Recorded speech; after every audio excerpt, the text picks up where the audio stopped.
Kepenuhan utama, pertama tentu kita harus memiliki hubungan pribadi dengan Tuhan. Ya. Tapi kemudian kepenuhan dari janji itu atau keinginan itu sebetulnya ditemukan sewaktu kita hidup bersama dalam komunitas. Itu yang menjawab kebutuhan kita akan seseorang, bukan mencari pacar. Yes. Bukan mencari pasangan. Yes. Bukan berarti mencari pasangan salah. Yes. Tapi kalau kita mencari pasangan untuk menutupi atau menjawab kekosongan itu, bukan itu Oh, jawaban. you're gonna ruin and abuse that relationship. Yes. Betul. Ya. Karena akhirnya seperti yang Pastor Anthony bilang, kalau kita mencari karena kosong kita kemudian mencari pasangan, kita akan mengharapkan pasangan kita untuk mengisi kosongan itu, menjadikan dia berhala dan itu akan menghancurkan justru hubungan kita.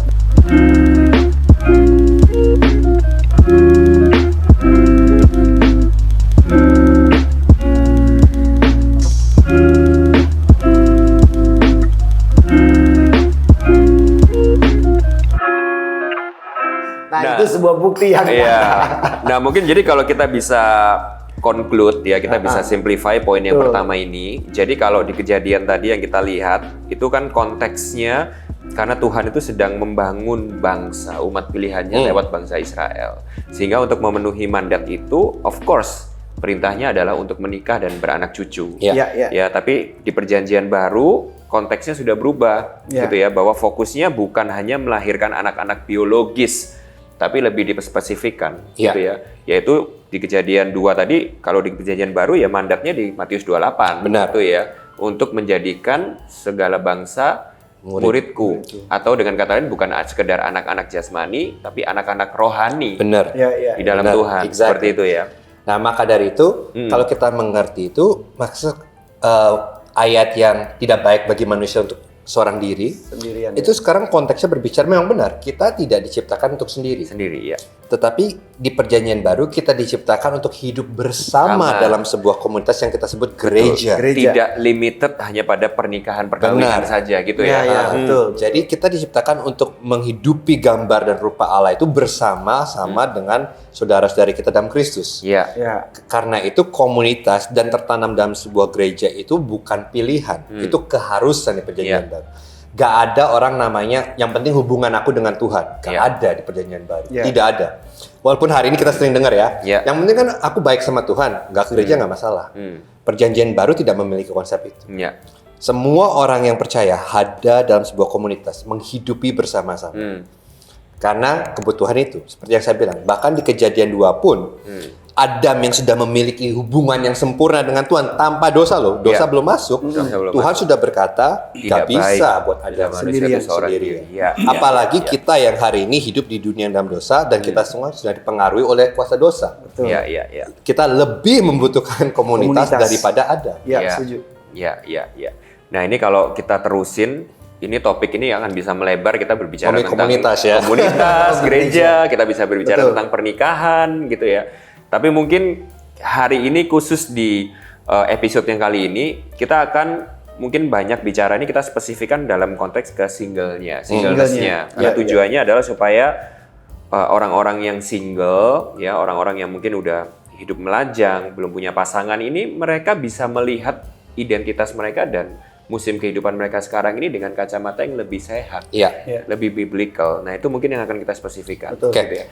Aku kasih satu aplikasi ya buat para single dulu ya di bagian ini. Sebelum boleh. kita move on ya. Boleh. Jadi para single, jawaban untuk keinginan kalian untuk memiliki teman hidup itu bukan ditemukan dalam mencari pasangan saja.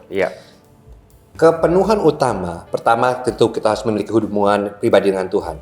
Tapi kemudian kepenuhan dari janji itu atau keinginan itu sebetulnya ditemukan sewaktu kita hidup bersama dalam komunitas.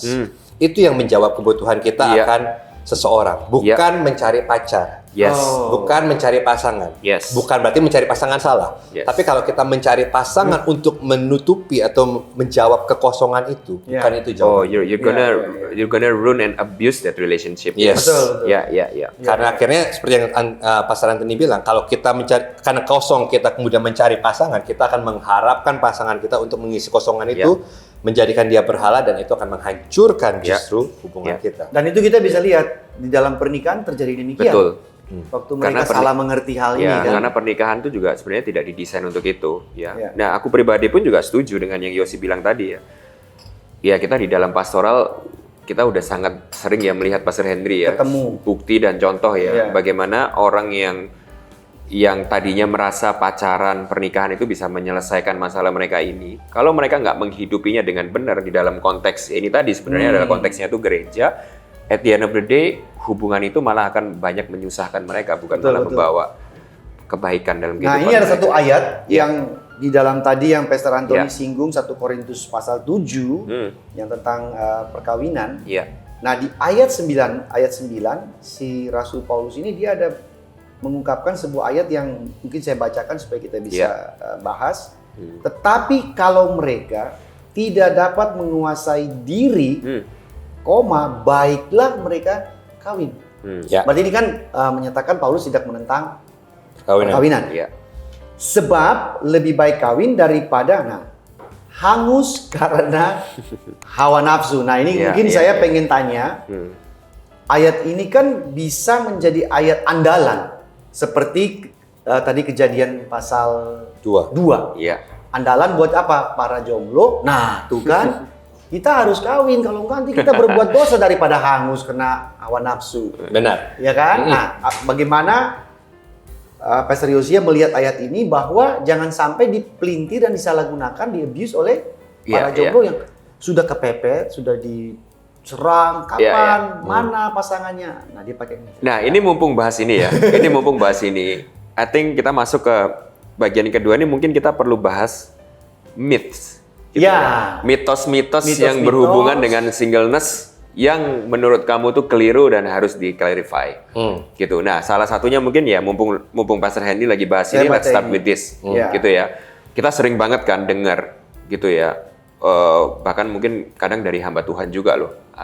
Aku pernah dengar juga gitu ya. Ada hamba Tuhan itu yang kadang ngasih advice gitu ya ke jemaatnya yang lagi struggling with sexual problems gitu ya. Hawa nafsu, percabulan, segala macam gitu ya. Terus ngasih akhirnya solusinya itu adalah maka kamu kalau mau selesai dari masalah itu adalah you have to get married. Daripada berbuat dosa, mendingan kamu married. Nah, ini kan berhubungan dengan ayat yang baru Pastor Henry baca tadi gitu ya. So, let's talk about the first point ini dulu. Do you think that's true? It cannot be true. Nggak bisa. Kenapa? Jadi karena saya sudah bertemu dan mengkonselingkan banyak orang. Ya katakan lagi nih, waktu mereka single, mereka memiliki masalah dengan pornografi. Mereka nggak bisa mengontrol hawa nafsu mereka. Dan mereka mengira dengan menikah, jalan keluar, itu akan menyelesaikan masalah. Bisa validate. Dan kemudian kan nggak usah, maksudnya mereka nggak usah pornografi lagi, kan sudah ada pasangan suami atau istrinya. Dan mereka kira itu jawabannya. Dan untuk 1 tahun pertama, sepertinya solve. Terus beberapa tahun kemudian kembali. Kenapa? Karena akar permasalahannya bukan di situ. Pasangan tidak akan menyelesaikan hasrat yang berlebihan akan seks. Nah, jadi yang di sini Paulus katakan memang benar. Jadi kalau daripada kita berbuat dosa, daripada kita tidak bisa mengontrol hawa nafsu kita, lebih baik menikah, benar. Tapi bukan itu saja alasan kenapa kita menikah. Itu bukan jalan keluar. Bukan jalan keluar. Ini hanya salah satu. Jadi kalau memang kamu punya permasalahan dengan hawa nafsu, ya lebih baik juga kamu menikah. Benar. Tetapi bukan hanya itu. Kita juga harus mempertimbangkan lagi banyak hal-hal lain yang di Alkitab yang ditulis kenapa kita menikah. Contoh, dikatakan juga dalam yang sama, waktu Paulus berkata pada para widow, janda-janda ya. Janda-janda, Paulus bilang, oke, kalau kamu udah janda, kamu mau menikah lagi nggak masalah. Daripada kamu terbakar oleh hawa nafsu, tapi menikahlah dengan in the Lord, dengan orang-orang percaya. Dalam Tuhan. Dalam Tuhan. Jadi dengan kata lain, Paulus juga memberikan konteksnya bagaimana kemudian kita memilih pasangan kita, apa yang terjadi.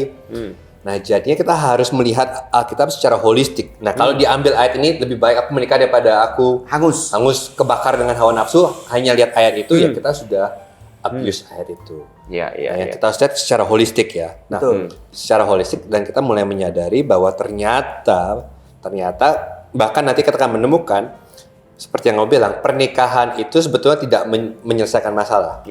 Pernikahan justru akan membuat kita semakin sadar akan masalah yang sebelumnya kita tidak lihat. Karena nanti yang terjadi, ini yang terjadi ya, dengan mereka yang terikat dengan pornografi dan kemudian mencari pernikahan sebagai solusinya, mereka akan mengharapkan pasangannya untuk kemudian memuaskan hasrat itu. Dan itu tidak akan digenapi, nggak akan bisa. Dan yang terjadi akhirnya justru mereka akan lari lagi pada pornografi dan hal-hal yang lain, bahkan lebih lebih parah, akhirnya lebih parah dari perzinahan lebih parah. Ya. Ini ayat ini kalau misalnya mereka validasi sebagai mereka nggak mau jadi single dan pakai ayat ini, saya rasa mereka menurunkan derajatnya dan mereka sebagai pribadi yang sebagai anak Tuhan, kok bisa sampai kalah sama hawa nafsu dan memakai pernikahan untuk solusinya, dan itu sangat dangkal sekali. Dan mereka sudah tidak mengerti lagi apa sebetulnya gambaran pernikahan, esensi pernikahan. Betul, esensinya sudah nggak dapat. Karena kan pernikahan diciptakan untuk menggambarkan kasih Kristus kepada gereja. Itu esensi utama pernikahan. Jadi kalau mereka hanya melihat pernikahan itu sebagai sexual solution, physical things, itu berarti mereka sudah menurunkan derajat pernikahan begitu rendah. Betul. Karena esensi daripada pernikahan itu spiritual ya, bukan seksual atau fisikal. Dan saja. Ini kalau misalkan si prianya seperti ini dan dia terus terang kepada wanitanya, lu tahu nggak? Gue menikah tuh karena gue tuh tidak hangus kepada harusnya, rasa gagal. Dia nggak akan mau menikah dengan orang seperti ini, bukan?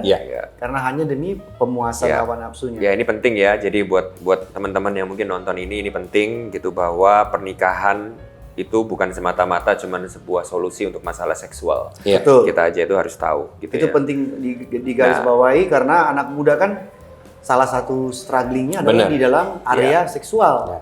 Nah, itu mitos pertama. Itu mitos pertama. Nah, kira-kira ada mitos-mitos lain nggak tentang singleness yang mungkin selama ini kamu suka temui, atau mungkin kamu, sorry kalau aku boleh ngomong, kamu rasain gitu ya, kamu terima gitu dan kamu rasa ini harus diluruskan ini karena this is not true gitu. Coba saya nanya sama Pastor Henry. Oh iya, boleh. Saya single lama soalnya kan. Bagaimana kalau saya cerita yang masa yang saya sudah lewati? Oh iya, betul. Pastor Henry ini one of the late bloomers ya. Betul. Jadi gini, saya waktu pada saat posisi seperti Pastor Yosia, itu yang pasti dari pihak keluarga. Itu orang yang paling dekat dulu yang akan mencecar kita. Karena mereka sudah kena dengan stigma tadi bahwa tidak baik manusia itu sendirian. Baik dari teman-teman gereja maupun saudara-saudara dalam Tuhan. Kapan gitu kan? Dan itu saya pribadi merasa sebagai sebuah intimidasi. Dan bisa jadi guilty. Bisa menjadi rasa bersalah. Apalagi kalau ditambah tadi dengan 1 Korintus 7 tadi, wah kebakar hawa nafsu, tambah-tambah lagi kan? Jadi itu pertama. Kemudian waktu dalam pelayanan, ada mitos-mitos yang saya dapat gini, misalnya, kamu kalau nanti jadi gembala, kamu nggak bisa sendirian. Karena waktu orang konseling itu kan, mesti dari sisi yang wanita juga, kamu nggak ada pasangan, nggak ada istri gitu. Itu juga kena. Itu 2 mitos yang saya alami. Yang saya bilang ini kalau nggak dibahas bisa menjadi penyerangan buat yang jadi kita mulai dari 2 poin itu dulu aja ya. Poin pertama udah dijawab kan, yang tidak baik. Ya, tapi aku mungkin akan lebih emphasize lagi ya. Jadi yang poin yang pertama, so is singleness a gift or a curse? Apakah singleness sebuah pemberian atau kutuk ya? Betul. Karena banyak orang kan yang pertama ngerasa itu is a curse. Mungkin dari mulut kita nggak keluar seperti itu, tapi hati kita mungkin ngerasa seperti itu, sehingga kita tidak bisa enjoy atau menikmati masa-masa single kita. Benar. Jadi yang pertama dulu, so is singleness a gift or a curse? 1 Korintus 7 jelas. It's a gift. Singleness is a gift. Pemberian dari Tuhan, dan kalau Tuhan memberikan tidak pernah ada yang buruk. Jelek. Tuhan selalu memberikan apa yang baik. Jadi kalau kita bisa melihat dan percaya dengan Paulus bahwa it's a gift, dan kita seharusnya menerima itu sebagai joyfully. Walaupun seringkali ya kalau kita berbicara tentang singleness ya ini kan dulu waktu saya masih di universitas ngobrol-ngobrol sama teman-teman tentang singleness tuh gift of singleness itu seperti kado yang tidak diinginkan siapapun. Gak ada yang mau ambil. Gak ada yang mau ngambil. Ini kado yang kalau kita nggak punya pilihan kepaksa terima ya sudahlah. Apa boleh buat. Itu kayak kita lagi Christmas tiba-tiba ada satu om kita kasih kita kado yang kayak what's this? Gitu ya. Pokoknya jadi kita kalau ngobrolnya kita tahu, tapi ini gift yang nggak ada yang orang mau. Dan itu cara pikir yang salah. Karena kalau Tuhan memberikan pemberian itu pasti baik. Pasti baik. Jadi itu yang harus kita selaraskan dulu ya. Jadi itu pemberian yang baik dari Tuhan. Nah kalau gitu kan gimana caranya kita bisa melihat singleness itu dengan kacamata yang benar sehingga kita bisa menikmati itu.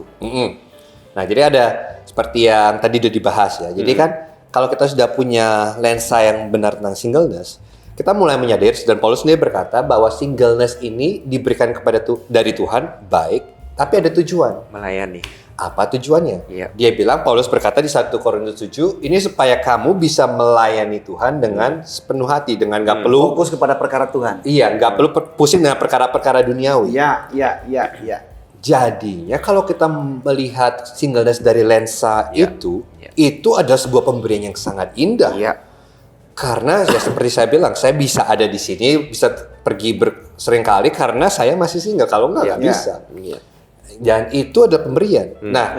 Jadi kita harus cara berpikir kita, cara lensa kita melihat segala sesuatu itu melalui lensa Alkitab.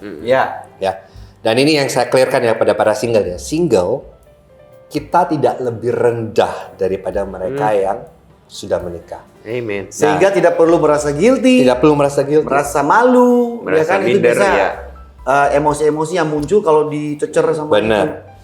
Dan untuk saya pun ngalami bertahun-tahun ya kan, saya udah pelayanan, sudah full time, sudah jadi pastor, masih single, itu pertanyaan itu muncul.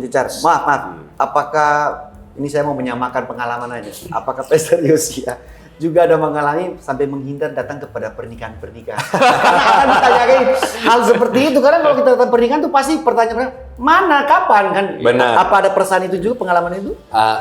Saya tetap datang. Tetap datang. Nggak punya pilihan. Nggak punya pilihan, tetap datang. Tapi jujur, itu pertanyaan menusuk. Betul. Untuk bertahun-tahun itu menusuk hati saya. Jadi dan sepertinya kan sedih juga ya pas foto sama pengantin gitu kan, bawa pasangan saya foto sendiri. Sama itu. Dan juga kemudian teman-teman saya yang seumuran semua sudah menikah. Nah, belum lagi betul. Sekarang yang tersisa dari teman-teman baik saya seumuran tinggal saya sendiri. Oh iya. Kan jadi kan foto bareng-bareng gitu kan, foto booth gitu rame-rame. Semua bawa pasangan, saya satu sendiri. Nah, itu jadi pressure itu tetap ada. Dan tentunya juga pertanyaan dari tante-tante yang begitu mengasihi. Itu mama yang kepo. Saya tahu niat mereka baik. Termasuk my mom ya. So mom stop. Stop. Tapi saya juga nggak bisa menyalahkan mereka karena mereka kena stigma yang kejadian pas dulu. It's a very cultural thing lah ya. It's a very cultural. Dan saya ngerti maksud mereka baik. Maksud mereka itu sangat baik. Tapi secara tidak langsung.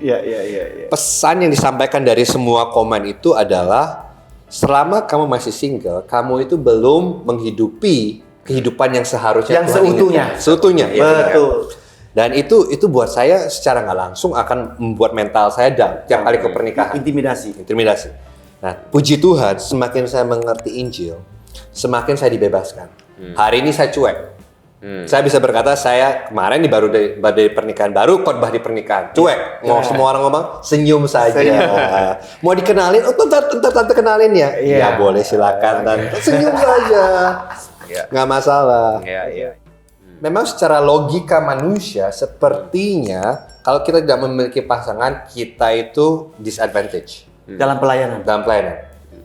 Khususnya pengembalaan. Betul. Tidak maksimal ya, tidak maksimal. Tetapi kalau kita melihat lensa Alkitab dan kita percaya bahwa ada Roh Kudus yang bisa menerjemahkan dan membantu kita, itu kita lihat sendiri Paulus dengan pengilhaman Roh Kudus, dia bisa menulis begitu banyak tentang indahnya pernikahan, gambaran pernikahan yang indah dan kudus tanpa memiliki pasangan.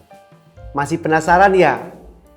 Jangan lupa saksikan episode lanjutannya minggu depan dan jangan lupa subscribe, like, dan komen teman-teman sekalian. Thank you.